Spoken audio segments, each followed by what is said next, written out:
ನಮಸ್ಕಾರ. ಕರ್ನಾಟಕ ಪರೀಕ್ಷಾ ಪ್ರಾಧಿಕಾರದ ವತಿಯಿಂದ 2025ನೇ ಸಾಲಿನಲ್ಲಿ ವಿವಿಧ ವೃತ್ತಿಪರ ಕೋರ್ಸುಗಳ ಸೀಟು ಹಂಚಿಕೆಗೆ ಸಂಬಂಧಪಟ್ಟಂತೆ ಈಗಾಗಲೇ ಎಲ್ಲ ಸಿದ್ಧತೆಗಳನ್ನು ನಾವು ಮಾಡಿಕೊಳ್ತಾ ಇದ್ದೀವಿ. ಈಗಾಗಲೇ ತಮಗೆ ಈ ಹಿಂದಿನ ಅಧಿಕೃತವಾಗಿ ನಾವು ಪ್ರಾಧಿಕಾರದ ವತಿಯಿಂದ ನೀಡಿದಂಥ ವಿಡಿಯೋದಲ್ಲಿ ಇಂಜಿನಿಯರಿಂಗಿಗೆ ಸಂಬಂಧಪಟ್ಟಂತೆ ಯಾವ ರೀತಿ ನಾವು ಸೀಟನ್ನು ಹಂಚಿಕೆ ಮಾಡ್ತೀವಿ, ಅಂದರೆ ಯಾವ್ಯಾವ ಕಾಲೇಜಲ್ಲಿ ಎಷ್ಟೆಷ್ಟು ಸೀಟ್ಗಳು ನಮ್ಮ ಪ್ರಾಧಿಕಾರದಿಂದ ಹಂಚಿಕೆ ಆಗುತ್ತೆ, ಯಾವ್ಯಾವ ಸೀಟಿಗೆ ಏನೇನು ಶುಲ್ಕವನ್ನು ಸರ್ಕಾರ ನಿಗದಿಪಡಿಸಿದೆ ಇತ್ಯಾದಿಯಾಗಿ ನಾವು ಒಂದು ವಿಡಿಯೋವನ್ನು ಮಾಡಿ ತಮ್ಮ ವಿದ್ಯಾರ್ಥಿಗಳಿಗೆ ಶೇರ್ ಮಾಡಿದ್ವಿ. ತಮಗೆ ಅದು ಉಪಯೋಗ ಆಗಿದೆ ಅಂತ ನಾನು ಭಾವಿಸ್ತೀನಿ. ಸಾಕಷ್ಟು ಪೋಷಕರು ಮತ್ತು ವಿದ್ಯಾರ್ಥಿಗಳು ವೈದ್ಯಕೀಯ ಸೀಟುಗಳ ಹಂಚಿಕೆ ಬಗ್ಗೆ ಸಹ ಒಂದು ಮಾಹಿತಿಯನ್ನು ನೀಡಬೇಕು ಅಂತ ನಮಗೆ ವಿನಂತಿಯನ್ನು ಮಾಡಿಕೊಂಡಿದ್ದರು. ನಾನು ಈ ಹಿಂದೆ ಸಹ ಹೇಳಿದ್ದೆ, ಬೇರೆ ಬೇರೆ ಕೋರ್ಸನ್ನು ಬೇರೆ ಬೇರೆ ಹಂತದಲ್ಲಿ ನಾವು ವಿಡಿಯೋ ಮಾಡಿ ಬಿಡುಗಡೆ ಮಾಡ್ತೀವಿ ಅಂತೇಳಿ. ತಮಗೆಲ್ಲ ಗೊತ್ತಿರುವಂತೆ ವೈದ್ಯಕೀಯ, ದಂತವೈದ್ಯಕೀಯ ಹಾಗೂ ಆಯುಷ್ ಈ 3 ಕೋರ್ಸ್ಗಳಿಗೆ ಸಂಬಂಧಪಟ್ಟಂತೆ ನೀಟ್ ಪರೀಕ್ಷೆ ಅಂಕಗಳ ಆಧಾರದ ಮೇಲೆ ಸೀಟು ಹಂಚಿಕೆ ಆಗುತ್ತೆ. ನೀವೆಲ್ಲ ನೀಟ್ ಪರೀಕ್ಷೆಯನ್ನು ಬರೆದಿದ್ದೀರಾ, ಇಲ್ಲಿವರೆಗೆ ನೀಟ್ ರಿಸಲ್ಟ್ ಬಂದಿಲ್ಲ.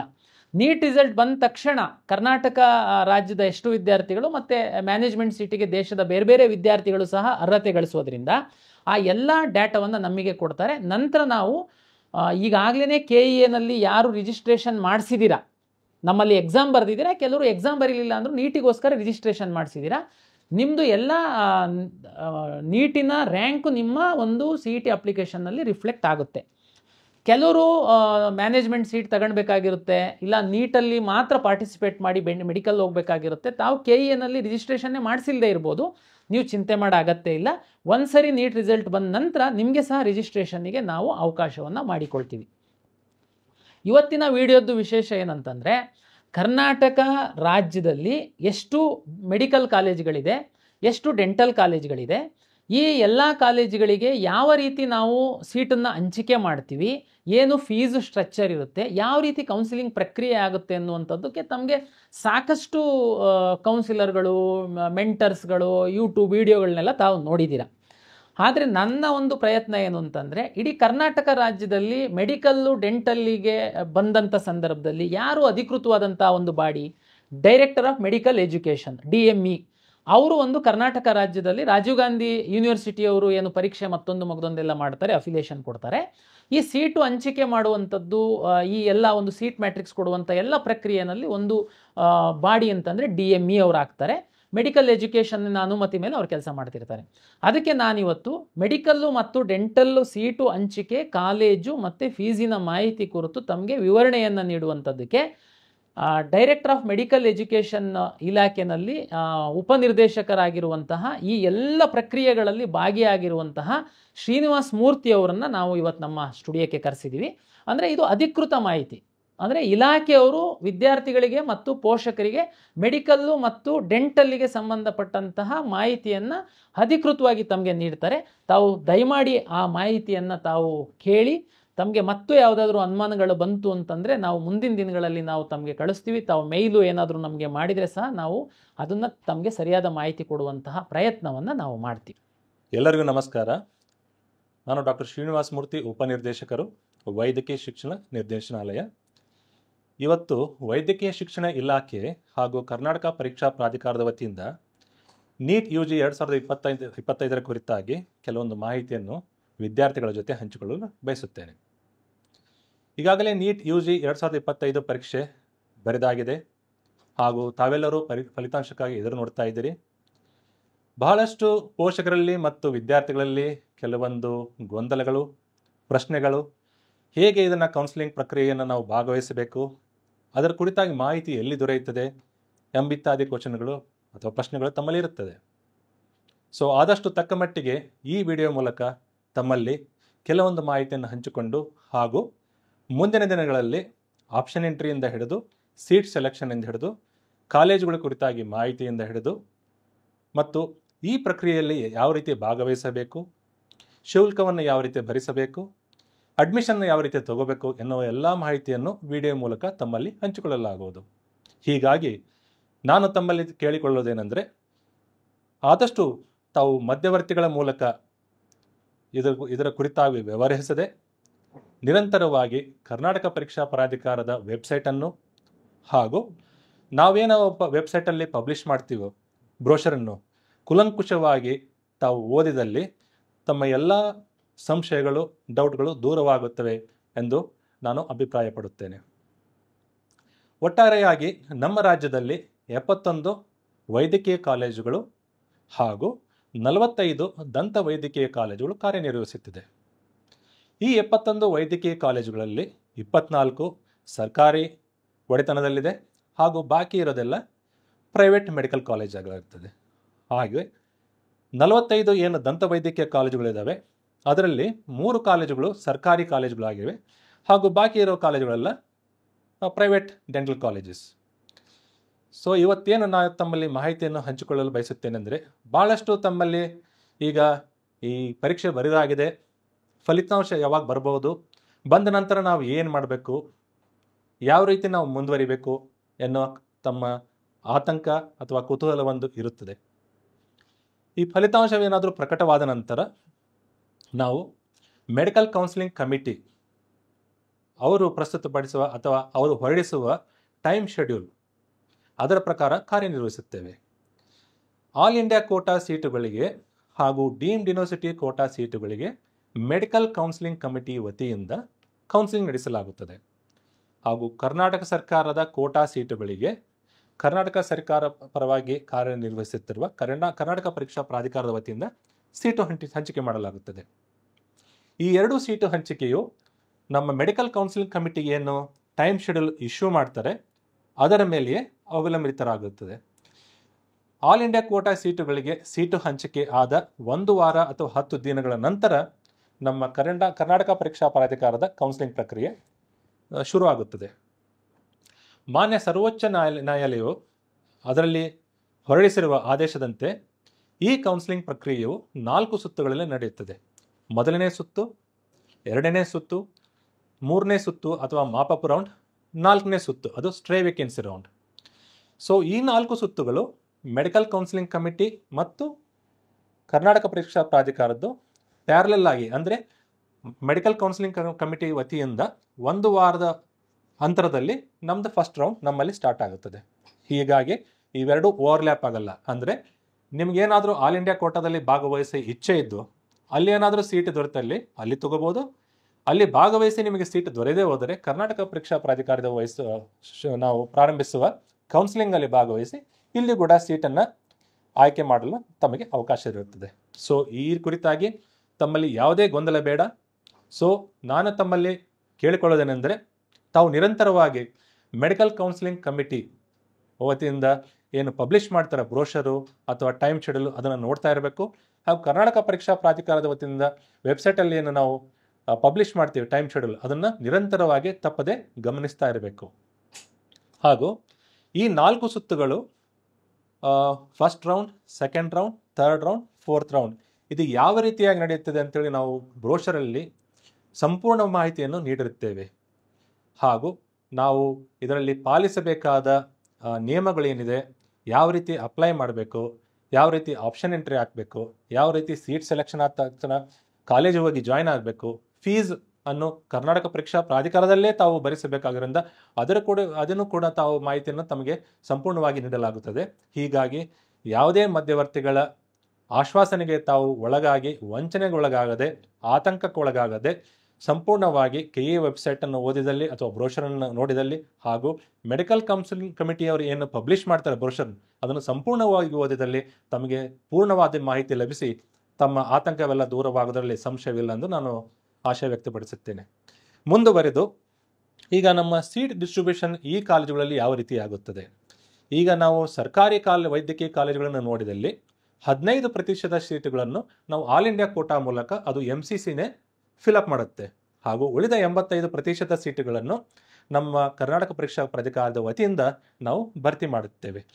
ನೀವು ಪ್ರೈವೇಟ್ ಕಾಲೇಜುಗಳಿಗೆ ಬಂದಲ್ಲಿ ಪ್ರೈವೇಟ್ ಕಾಲೇಜಿನವರು ಒಂದು 40% ಸೀಟುಗಳನ್ನು ಅಥವಾ ಮೈನಾರಿಟಿ ಕಾಲೇಜ್ ಆದರೆ 20-25% ಸೀಟುಗಳನ್ನು ಅವರು ಸರ್ಕಾರಕ್ಕೆ ಬಿಟ್ಟುಕೊಡುತ್ತಾರೆ. ಬಾಕಿ ಒಂದು 70-65% ಸೀಟುಗಳನ್ನು ಅವರು ಪ್ರೈವೇಟ್ ಕೋಟಾ ಸೀಟುಗಳಾಗಿ ಪರಿವರ್ತಿಸಿ NRI ಕೋಟಾ ಹಾಗೂ ಮ್ಯಾನೇಜ್ಮೆಂಟ್ ಕೋಟಾಗಳಿಗೆ ಪರಿವರ್ತಿಸಿ ಅದರ ಅಡಿಯಲ್ಲಿ ತುಂಬಲಾಗುತ್ತದೆ. ಹಾಗೂ ನಮ್ಮ ಮಾನ್ಯ ಸರ್ವೋಚ್ಚ ನ್ಯಾಯಾಲಯದ ಆದೇಶದಂತೆ ಈ ಎಲ್ಲ 4 ಸುತ್ತುಗಳು ಆನ್ಲೈನ್ ಮೂಲಕ ನಡೆಸಲಾಗುತ್ತದೆ. ಸೊ ತಮಗೆ ಯಾವುದಾದ್ರೂ ಮಧ್ಯವರ್ತಿಗಳು NRI ಕೋಟಾ ಸೀಟುಗಳನ್ನು ಕೊಡಿಸುವುದಾಗಲಿ ಅಥವಾ ಮ್ಯಾನೇಜ್ಮೆಂಟ್ ಕೋಟಾ ಸೀಟುಗಳನ್ನು ತಾವೇ ಖುದ್ದಾಗಿ ಕೊಡಿಸುವುದಾಗಲಿ ತಮ್ಮಲ್ಲಿ ಏನಾದರೂ ಹೇಳಿದರೆ ಅದನ್ನು ನಂಬದೆ ಈ ಎಲ್ಲ ಸೀಟುಗಳನ್ನು ಕರ್ನಾಟಕ ಪರೀಕ್ಷಾ ಪ್ರಾಧಿಕಾರದಿಂದ ಆನ್ಲೈನ್ ಮುಖಾಂತರವೇ ಮೆರಿಟ್ ಆಧಾರದ ಮೇಲೆ ತುಂಬಲಾಗುವುದು ಎಂದು ತಮ್ಮಲ್ಲಿ ಸ್ಪಷ್ಟಪಡಿಸುತ್ತೇನೆ. ಹಾಗೂ ಈ ಕುರಿತಾಗಿ ನಾವೇನು ಕಾಲಕಾಲಕ್ಕೆ ಪ್ರತಿ ರೌಂಡಿಗೆ ಏನು ನಾವು ಪಬ್ಲಿಷ್ ಮಾಡ್ತೀವಿ ನೋಟಿಫಿಕೇಶನ್ ಮತ್ತು ನಿಯಮಗಳನ್ನೇನು ನಾವು ತಮ್ಮಲ್ಲಿ ತಿಳಿಸ್ತೇವೆ ಅದನ್ನು ಪಾಲನೆ ಮಾಡಿದಲ್ಲಿ ತಮಗೆ ಯಾವುದೇ ಆತಂಕವಿಲ್ಲದೆ ಈ ಪ್ರಕ್ರಿಯೆಯಲ್ಲೇ ಭಾಗವಹಿಸಿ ತಮಗೆ ತಮ್ಮ ಮೆರಿಟ್ಗೆ ಅನುಗುಣವಾಗಿ ತಮ್ಮ ಇಚ್ಛೆಗೆ ಅನುಗುಣವಾಗಿ, ಯಾಕಂದರೆ ಆಪ್ಷನ್ ಎಂಟ್ರಿ ಅಂತ ನಾವು ಹೇಳೋದೇ ಅದಕ್ಕೆ ನಿಮ್ಗೆ ಯಾವ ಕಾಲೇಜ್ ಬೇಕೋ ಅದನ್ನು ಫಸ್ಟ್ ಪ್ರಿಫರೆನ್ಸು, ಅದು ದೊರಕದೆ ಹೋದರೆ ಯಾವ ಕಾಲೇಜ್ ಬೇಕೋ ಅದನ್ನು ಸೆಕೆಂಡ್ ಪ್ರಿಫರೆನ್ಸು, ಈ ಥರ ನಿಮಗೆ ಆಪ್ಷನ್ ಎಂಟ್ರಿ ಮಾಡೋಕ್ಕೆ ಅವಕಾಶ ಇರುತ್ತದೆ. ಆ ಆಪ್ಷನ್ ಎಂಟ್ರಿ ಮೂಲಕ ತಮಗೆ ಯಾವುದೇ ಕಾಲೇಜ್ ಇಷ್ಟನೋ ಅದನ್ನು ಆಯ್ಕೆ ಮಾಡಿ ತಮ್ಮ ಮೆರಿಟ್ ಆಧಾರದ ಮೇಲೆ ಸೀಟು ದೊರೆತಲ್ಲಿ ತಾವು ಪ್ರವೇಶಾತಿಯನ್ನು ಪಡೆಯಬಹುದಾಗಿರುತ್ತದೆ. ಮುಂದುವರೆದು ಈ ಕರ್ನಾಟಕ ಪರೀಕ್ಷಾ ಪ್ರಾಧಿಕಾರದಿಂದ ಒಂದು ಮಹತ್ತರವಾದ ಕೆಲಸವನ್ನು ಅವರು ಕೈಗೊಂಡಿದ್ದಾರೆ. ಅದೇನೆಂದರೆ ನಮ್ಮ ಕರ್ನಾಟಕ ಪರೀಕ್ಷಾ ಪ್ರಾಧಿಕಾರದ ವೆಬ್ಸೈಟಲ್ಲಿ ಎಲ್ಲ ಕಾಲೇಜುಗಳ ಕುರಿತಾಗಿ ಮಾಹಿತಿಯನ್ನು ಹಂಚಿಕೊಳ್ಳಲಾಗಿದೆ. ಆ ಕಾಲೇಜಲ್ಲಿ ಇರುವ ಸೌಲಭ್ಯಗಳು, ಆ ಕಾಲೇಜಿನಲ್ಲಿರುವ ಸಂಪೂರ್ಣ ಮಾನವ ಸಂಪನ್ಮೂಲವಾಗಲಿ ಅಥವಾ ಇನ್ಫ್ರಾಸ್ಟ್ರಕ್ಚರ್ ಆಗಲಿ ಅದರ ಫೋಟೋ ಸಹಿತ ಎಲ್ಲ ಮಾಹಿತಿಯು ಕರ್ನಾಟಕ ಪರೀಕ್ಷಾ ಪ್ರಾಧಿಕಾರದ ವೆಬ್ಸೈಟ್ನಲ್ಲಿ ಲಭ್ಯ ಇರೋದರಿಂದ ತಾವು ಆ ವೆಬ್ಸೈಟನ್ನು ಸರಿಯಾಗಿ ನೋಡಿ ತಮ್ಮ ಇಚ್ಛೆಗೆ ಅನುಗುಣವಾಗಿ ಕಾಲೇಜನ್ನು ಆಯ್ಕೆ ಮಾಡಲು ತಾವು ಸಂಪೂರ್ಣ ಸ್ವತಂತ್ರರಾಗಿರುತ್ತೀರಿ. ಶ್ರೀನಿವಾಸ್ ಮೂರ್ತಿಯವರು ತಮಗೆಲ್ಲ ಈಗಾಗಲೇ ಡೆಂಟಲ್ಲು ಮತ್ತು ಮೆಡಿಕಲ್ ಸೀಟು ಎಷ್ಟಿರುತ್ತೆ, ಯಾವ ಶೇರಿಂಗ್ ಇರುತ್ತೆ, ನಾವು ಏನು ಅಲಾಟ್ ಮಾಡ್ತೀವಿ ಮತ್ತು MCC ಅವರು ಏನು ಸೀಟ್ಗಳನ್ನು ಅಲಾಟ್ ಮಾಡ್ತಾರೆ ಮತ್ತು ಫೀಸು ಯಾವ ರೀತಿ ಇರುತ್ತೆ, ಎಷ್ಟು ರೌಂಡಲ್ಲಿ ಸೀಟನ್ನು ಹಂಚಿಕೆ ಮಾಡ್ತಾರೆ ಅಂತನ್ನುವಂಥದ್ದನ್ನು ಶ್ರೀನಿವಾಸ್ ಮೂರ್ತಿಯವರು ಅಧಿಕೃತವಾಗಿ ಉಪನಿರ್ದೇಶಕರು DME ಅವರು ತಮಗೆ ತಿಳಿಸ್ಕೊಟ್ಟಿದ್ದಾರೆ.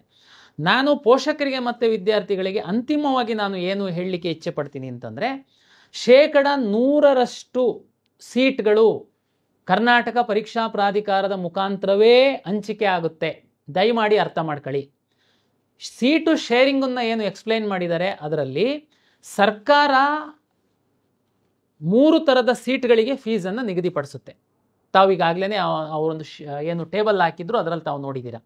ಮ್ಯಾನೇಜ್ಮೆಂಟು ಮತ್ತು NRIಗೆ ಏನು ಸೀಟ್ಗಳು ನಿಗದಿಪಡಿಸಿದೆ ಸರ್ಕಾರ, ಆ 2 ಕೆಟಗರಿ ಸೀಟ್ಗಳಿಗೆ ಮ್ಯಾನೇಜ್ಮೆಂಟ್ ಅವರು ಫೀಸನ್ನು ನಿಗದಿಪಡಿಸುವಂತಹ ಅಧಿಕಾರವನ್ನು ಮೆಡಿಕಲ್ ಕಾಲೇಜವರು ಹೊಂದಿದ್ದಾರೆ. ಆದರೆ ನೇರವಾಗಿ ಅಡ್ಮಿಷನ್ ಮಾಡಿಕೊಳ್ಳುವಂಥ ಅಧಿಕಾರವನ್ನು ಅವರು ಹೊಂದಿಲ್ಲ. ದಯಮಾಡಿ ಅರ್ಥ ಮಾಡ್ಕೊಳ್ಳಿ. ಸುಪ್ರೀಂ ಕೋರ್ಟ್ ಆದೇಶ ಮತ್ತು ಸರ್ಕಾರದ ಒಂದು ಆದೇಶದಂತೆ 100% ಸೀಟ್ಗಳು ಕರ್ನಾಟಕ ಪರೀಕ್ಷಾ ಪ್ರಾಧಿಕಾರದ ಮುಖಾಂತರವೇ ಹಂಚಿಕೆ ಆಗುವಂಥದ್ದು. ಈಗ ನನಗೆ ಯಾಕೆ ಇದನ್ನು ನಾನು ನಿಮಗೆ ವಿಶೇಷವಾಗಿ ಒತ್ತು ಕೊಟ್ಟು ಹೇಳೋ ಪ್ರಯತ್ನ ಮಾಡ್ತಾ ಇದ್ದೀನಿ ಅಂತಂದರೆ, ಸಾಕಷ್ಟು ಪೋಷಕರು ಈಗಾಗಲೇ ತಾವು ಮೆಡಿಕಲ್ ಕಾಲೇಜ್ಗಳಿಗೆ ಓಡಾಡಲಿಕ್ಕೆ ಶುರು ಮಾಡಿದ್ದೀರಾ. ಮ್ಯಾನೇಜ್ಮೆಂಟ್ ಸೀಟ್ಗಳಿಗೆ ನಮಗೆ ಅಡ್ಮಿಷನ್ ಕೊಟ್ಬಿಡಿ, ನಾವು ದುಡ್ಡು ಕೊಟ್ಬಿಡ್ತೀವಿ ಅಂತ.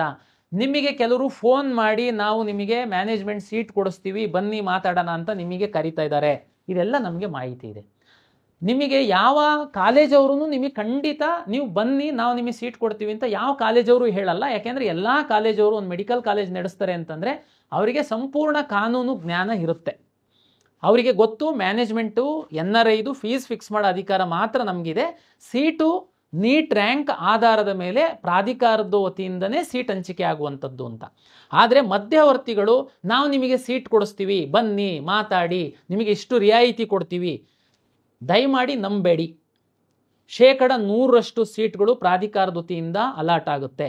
ಈಗ ಕೆಲವರು ಹೇಳ್ತಾರೆ ಇಲ್ಲ ನಿಮ್ಮಲ್ಲಿ ಅಲಾಟ್ ಮಾಡ್ಕೊಳ್ತಾರೆ, ಆಮೇಲೆ ಕಾಲೇಜಿಗೆ ಹೋಗ್ಬಿಟ್ಟು ಆ ಹುಡುಗ ಅಡ್ಮಿಷನ್ ಆಗಲ್ಲ, ಆ ಸೀಟು ಕಾಲೇಜಿಗೆ ಉಳಿಯುತ್ತೆ, ಅದರಲ್ಲಿ ನನಗೆ ಕೊಡ್ತಾರಂತೆ, ನನಗೆ ಅಡ್ಜಸ್ಟ್ ಮಾಡ್ತಾರಂತೆ. ನೋ, ನಿಮಗೆ ಹೇಳ್ತೀನಿ, ಕಳೆದ ವರ್ಷ 4 ರೌಂಡನ್ನು ನಾವು ಪ್ರಾಧಿಕಾರದಿಂದ ವತಿಯಿಂದ ಮಾಡಿದ್ವಿ. 4 ರೌಂಡ್ ಅಡ್ಮಿಷನ್ ಆದಮೇಲೆ 4 ವಿದ್ಯಾರ್ಥಿಗಳು 4 ಕಾಲೇಜಲ್ಲಿ ಹೆಲ್ತ್ ಗ್ರೌಂಡ್ ಮೇಲೆ ಅವರು ಕಾಲೇಜನ್ನು ಬಿಟ್ಟು ಹೋದರು. ಅವ್ರದ್ದು ನಾವು ಫೈನ್ ಹಾಕಿ ಫೋರ್ಫಿಟ್ ಮಾಡಿದ್ವಿ ಅವ್ರದ್ದು ಫೀಸು. ಜೊತೆಗೆ ಸುಪ್ರೀಂ ಕೋರ್ಟ್ ಅವರ ನಿರ್ದೇಶನದಂತೆ ಸ್ಪೆಷಲ್ ಸ್ಟೇ ವೇಕೆನ್ಸಿ ರೌಂಡ್ ಅಂತ ಮಾಡಿದ್ವಿ ನಾವು ಕಳೆದ ವರ್ಷ. ಆವಾಗ 4 ಸೀಟನ್ನು ನಾವು ತಗೊಂಡು ನಾವು ಅಲಾಟ್ ಮಾಡಿದ್ದೀವಿ ಬೇಸ್ಡ್ ಆನ್ ರ್ಯಾಂಕ್. ಇಲ್ಲಿ ರ್ಯಾಂಕ್ ಬೈಪಾಸ್ ಆಗಲ್ಲ. ನಿಮ್ಮ ರ್ಯಾಂಕ್ ಏನಿದೆ, ಎಷ್ಟು ಹುಡುಗರು ಭಾಗವಹಿಸಿದ್ದಾರೆ. ನಿಮಗೆ ಸಿಂಪಲ್ಲಾಗಿ ಹೇಳೋದಾದರೆ, ವಿಶೇಷವಾಗಿ ನಮ್ಮ ಗ್ರಾಮೀಣ ಭಾಗದ ಪೋಷಕರಿಗೆ, ನಿಮ್ಮ ಹತ್ರ ಹಣ ಇದೆ, ನೀವು ಮ್ಯಾನೇಜ್ಮೆಂಟ್ ಕಳ್ಸೋದಕ್ಕೇ ಇದ್ದೀರಾ, ನಿಮ್ಮ ಮಗುದು ರ್ಯಾಂಕು ಕಡಿಮೆ ಇದೆ. ಈಗ ಉದಾಹರಣೆಗೆ ಒಂದು 10 ಮ್ಯಾನೇಜ್ಮೆಂಟ್ ಸೀಟ್ ಇದೆ, 100 ವಿದ್ಯಾರ್ಥಿಗಳು ಹಣ ಕೊಟ್ಟು ಆ ಮ್ಯಾನೇಜ್ಮೆಂಟ್ ಸೀಟಿಗೆ ಹೋಗೋದಕ್ಕೆ ರೆಡಿ ಇದ್ದಾರೆ. ಆದರೆ 10 ಸೀಟ್ ಇದೆ, 100 ವಿದ್ಯಾರ್ಥಿಗಳು ಯಾರು ನಮ್ಮ ಕೌನ್ಸಿಲಿಂಗಲ್ಲಿ ಭಾಗವಹಿಸಿರ್ತಾರೆ ಎಲ್ಲರೂ ದುಡ್ಡು ಕೊಡೋದಕ್ಕೇ ಭಾಗವಹಿಸಿರ್ತಾರೆ. ಯಾರು 10 ಜನ ಟಾಪರ್ಸ್ ಇರ್ತಾರೆ, ಯಾರ್ದು ನೀಟ್ ರ್ಯಾಂಕ್ ಇರುತ್ತೆ, ಅವರಿಗೆ ಮಾತ್ರ ಸೀಟ್ ಅಲಾಟ್ ಮಾಡ್ತೀವಿ. ನೀವು ಯಾವುದೇ ಬೈಪಾಸಲ್ಲಿ ನಿಮಗೆ ಮ್ಯಾನೇಜ್ಮೆಂಟ್ ಅವ್ರು ಪರಿಚಯ ಇದ್ದಾರೆ, ಅವರು ಪರಿಚಯ ಇದ್ದಾರೆ, ಇವ್ರು ಪರಿಚಯ ಇದ್ದಾರೆ, ನನಗೆ ಮೆಂಟರ್ ಹೇಳಿದ್ದಾರೆ, ಬ್ರೋಕರ್ ಹೇಳಿದ್ದಾರೆ, ಇಷ್ಟು ಕಡಿಮೆ, ನೋ, ನಂಬೇಡಿ. ಇದು 100% ನಮ್ಮಿಂದ ಅಲಾಟ್ ಆಗುತ್ತೆ. ಇದು ನಂಬೋದಾ? ಖಂಡಿತ ನಂಬಿ ಅಧಿಕೃತವಾಗಿ ನಾವು ಅಲಾಟ್ ಮಾಡೋರು ಹೇಳ್ತಾ ಇದ್ದೀವಿ. ಜೊತೆಗೆ ಈಗ ಏನು ಮಾಡಬೇಕು, ನೀಟ್ ರಿಸಲ್ಟ್ ಬಂದಮೇಲೆ ನಾವು ಕೌನ್ಸಿಲಿಂಗ್ ಶುರು ಮಾಡುವಂಥದ್ದು.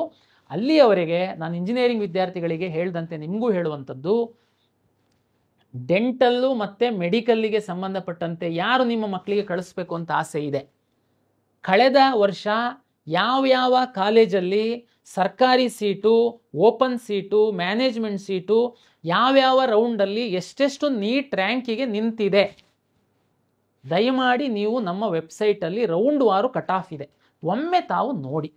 ನಿಮಗೆ ಯಾರ ಒಂದು ಸಹಾಯನೂ ಬೇಕಾಗಿಲ್ಲ. ನಿಮ್ಮ ವಿದ್ಯಾರ್ಥಿ PUC ಪಾಸ್ ಮಾಡಿದ್ದಾರೆ, ದಯಮಾಡಿ ನಮ್ಮ ವೆಬ್ಸೈಟಲ್ಲಿ ಕಳೆದ ವರ್ಷದ ಕಟ್ ಆಫನ್ನು ನೋಡಿ, ಏನು ಕಟ್ ಆಫ್ ನಿಂತಿದೆ ಅಂತನ್ನುವಂಥದ್ದು ನಿಮಗೊಂದು ಐಡಿಯಾ ಬರುತ್ತೆ. ಅಷ್ಟಕ್ಕೆ ಈ ಸರಿ ನಿಲ್ಲುತ್ತಾ? ಇಲ್ಲ. ತಮಗೆಲ್ಲ ಗೊತ್ತಿದೆ, ಈ ಸರಿ ನೀಟು ಪರೀಕ್ಷೆ ತುಂಬ ಕಷ್ಟ ಇತ್ತು, ಈ ಥರದ್ದೆಲ್ಲದೂ ಇದೆ. ಅದು ನೀಟ್ ರಿಸಲ್ಟ್ ಬಂದ ಮೇಲೆ ನಿಮಗೊಂದು ಐಡಿಯಾ ಬರುತ್ತೆ. ಆದರೆ ಕಳೆದ ವರ್ಷ ಏನು ಕಟ್ ಆಫ್ ಆಗಿತ್ತು ನಿಮಗೆ ಯಾರೂ ಹೇಳ್ಕೊಡೋದು ಬೇಡ. ನಮ್ಮ ಪ್ರಾಧಿಕಾರದ ವೆಬ್ಸೈಟಲ್ಲಿ ನಿಮ್ಮ ಮಗುಗೆ ಟಾಸ್ಕ್ ಕೊಡಿ, ಹೋಗಿ ನಿಮ್ಮ ಮಗು ಕಟ್ ಆಫ್ ಕಳೆದ ವರ್ಷ ಏನಿತ್ತು ಅನ್ನುವಂಥದ್ದು, ಫೀಸ್ ಏನಿತ್ತು, ತಮಗೆಲ್ಲ ಗೊತ್ತಿದೆ, ಮಾಧ್ಯಮದಲ್ಲಿ ನೋಡಿದ್ದೀರಾ. ಈ ವರ್ಷ ಮೆಡಿಕಲ್ಲು, ಡೆಂಟಲ್ಲಿಗೆ ಫೀಸನ್ನು ಹೆಚ್ಚು ಮಾಡುವಂಥದ್ದು ಇಲ್ಲ ಅಂತ ಸರ್ಕಾರ ನಿರ್ಧರಿಸಿದೆ. ಅಂದರೆ ಲಾಸ್ಟ್ ಇಯರ್ ಏನಿತ್ತು ಫೀಸು, ಅದೇ ಫೀಸ್ ಈ ವರ್ಷ ಸಹ ಇರುತ್ತೆ. ಮತ್ತು ಯಾವ್ಯಾವ ಕಾಲೇಜಲ್ಲಿ ಎಷ್ಟೆಷ್ಟು ಸೀಟ್ ಇದೆ, ಅದು ಕಳೆದ ವರ್ಷ ಎಷ್ಟು ಸೀಟ್ ಇದೆ ಅಂತನ್ನುವಂಥದ್ದು ತಾವು ವೆಬ್ಸೈಟಲ್ಲಿ ನೋಡ್ಕೊಳ್ಳಿ. ಈ ವರ್ಷದ್ದು ಇನ್ನೊಂದು ವಾರದೊಳಗಡೆ ನಾವು ಯಾವ್ಯಾವ ಕಾಲೇಜಲ್ಲಿ ಎಷ್ಟೆಷ್ಟು ಸೀಟ್ ಇದೆ ಅನ್ನೋ ಸೀಟ್ ಮ್ಯಾಟ್ರಿಕ್ಸನ್ನು ನಮ್ಮ KEA ವೆಬ್ಸೈಟಲ್ಲಿ ನಾವು ಪಬ್ಲಿಷ್ ಮಾಡ್ತೀವಿ. ಹಾಗಾಗಿ ಪೋಷಕರಲ್ಲಿ ಮತ್ತು ವಿದ್ಯಾರ್ಥಿಗಳಲ್ಲಿ ವಿನಂತಿ, ದಯಮಾಡಿ ತಾವು ಹಣ ಇದೆ, ನಾವು ಮ್ಯಾನೇಜ್ಮೆಂಟ್ ಸೀಟ್ ತಗೊಳ್ತೀವಿ, ಹಣ ಇದೆ, ನನಗೆ ಯಾರೋ ಹೆಲ್ಪ್ ಮಾಡಿಬಿಡ್ತಾರೆ, ಹಣ ಇದೆ, ನನಗೆ KEAನಲ್ಲಿ ಎಲ್ಲ ನನಗೆ ಪರಿಚಯ ಇದ್ದಾರೆ, ಕಾಲೇಜಲ್ಲಿ ಪರಿಚಯ ಇದ್ದಾರೆ, ನನಗೆ ಯಾರೋ ದೊಡ್ಡ ಜನ ಪರಿಚಯ ಇದ್ದಾರೆ, ನಾನು ಮ್ಯಾನೇಜ್ ಮಾಡಿಬಿಟ್ಟು ಸೀಟ್ ತಗೊಳ್ತೀನಿ. ಖಂಡಿತ ಪೋಷಕರು ನಂಬೇಡಿ, ವಿದ್ಯಾರ್ಥಿಗಳನ್ನು ನಂಬೇಡಿ, ಅದಕ್ಕೆ ಅವಕಾಶ ಇಲ್ಲ. 100% ಪಾರದರ್ಶಕವಾಗಿ ಸೀಟು ಹಂಚಿಕೆ ಪ್ರಾಧಿಕಾರದ ವತಿಯಿಂದ ಆಗುತ್ತೆ. ತಮಗೆ ಪ್ರತಿ ಹಂತದಲ್ಲಿ ನಾವು ತಮಗೆ ಮಾಹಿತಿಯನ್ನು ಕೊಡ್ತಾ ಹೋಗ್ತೀವಿ. ಕರ್ನಾಟಕ ಪರೀಕ್ಷಾ ಪ್ರಾಧಿಕಾರದ ವತಿಯಿಂದನೇ ನಾವು ಈ ವಿಡಿಯೋನ ಮಾಡಿ ಅಪ್ಲೋಡ್ ಮಾಡ್ತಾ ಇದ್ದೀವಿ. ನಮ್ಮ ಪ್ರಾಧಿಕಾರದ ಯೂಟ್ಯೂಬ್ ಚಾನಲ್ ಸಹ ಇದೆ, ತಾವು ಸಬ್ಸ್ಕ್ರೈಬ್ ಆದರೆ ನಿಮಗೆ ಯಾವ್ಯಾವ ನಮ್ಮ ಲೇಟೆಸ್ಟ್ ವಿಡಿಯೋಸ್ ಬರುತ್ತೆ ತಮಗೆ ಸಿಗ್ತಾ ಇರುತ್ತೆ. ಎಲ್ಲರಿಗೂ ನಮಸ್ಕಾರ.